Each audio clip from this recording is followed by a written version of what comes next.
In this video, I will be going over how to find the absolute maximum and absolute minimum on a given interval.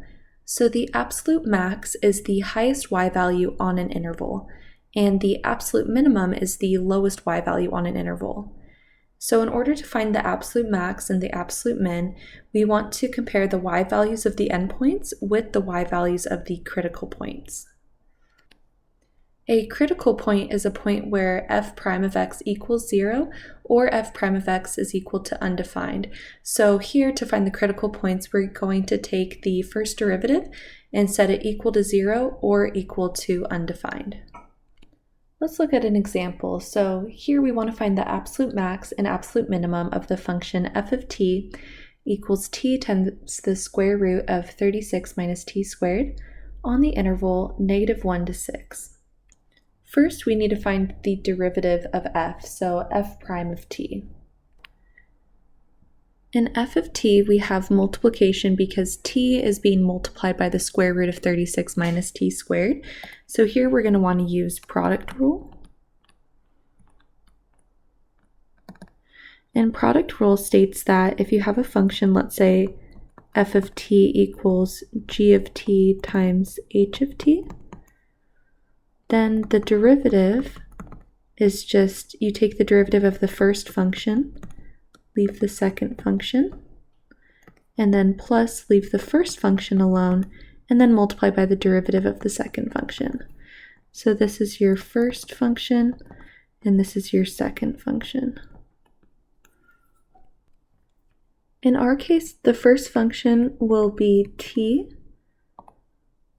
and the second function will be the square root of 36 minus t squared. So here we have the first function, we're going to call that g of t equals t, and then our second function, which is h of t, equals the square root of 36 minus t squared. So now I just want to take the derivative of each of these. So g prime of t will just be 1, and then the derivative of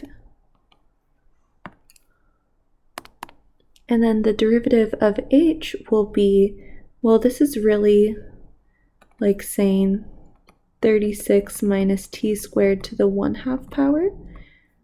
So first we're going to bring the 1/2 to the front, then leave the inside alone. Then I'm going to subtract 1 from the power, which gives me -1/2. And then I'm going to multiply by the derivative of the inside of the function, which is -2t. Now simplifying this, the 1/2 and the 2 will cancel, so I'm just left with -t.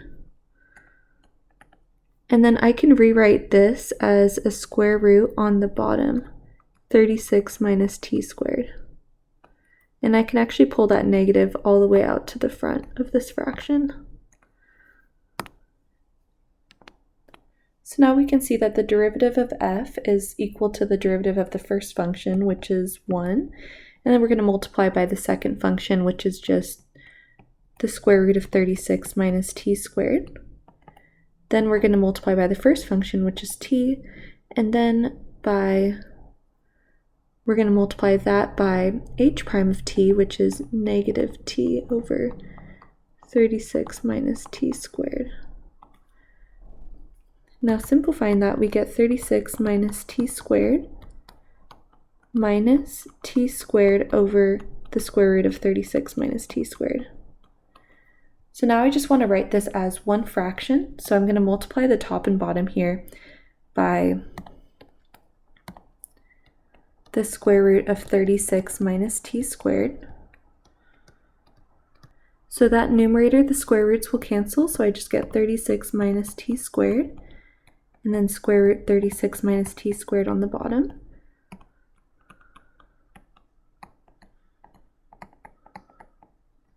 Now that they have the same denominator, I can combine the numerators.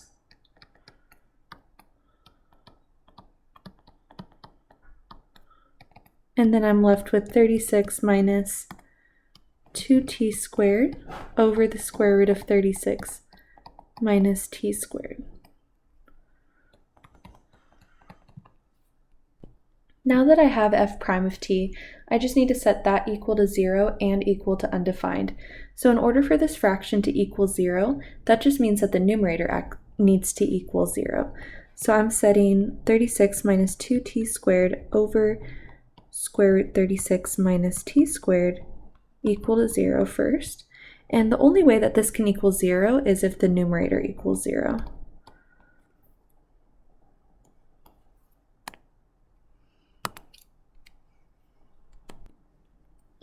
And now I can add t squared to each side.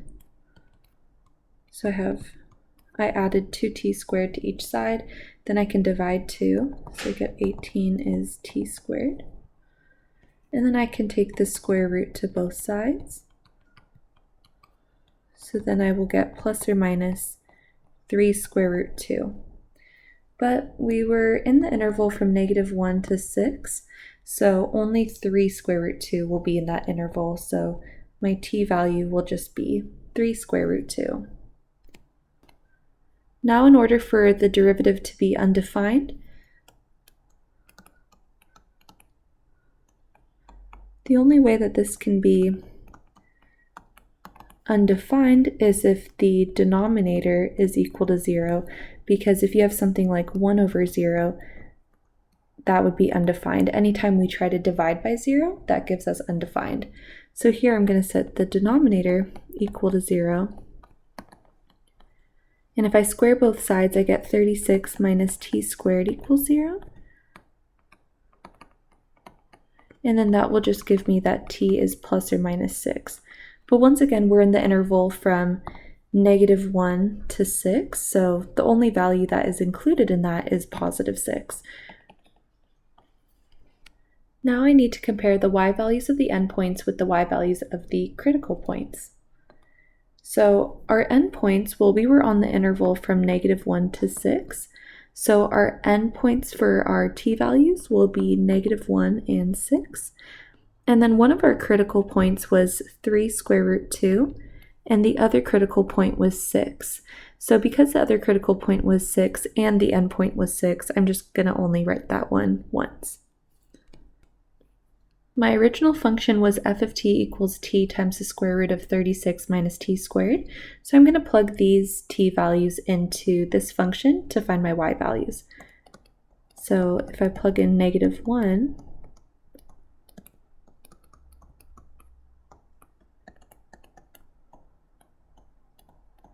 then I will get negative square root 35.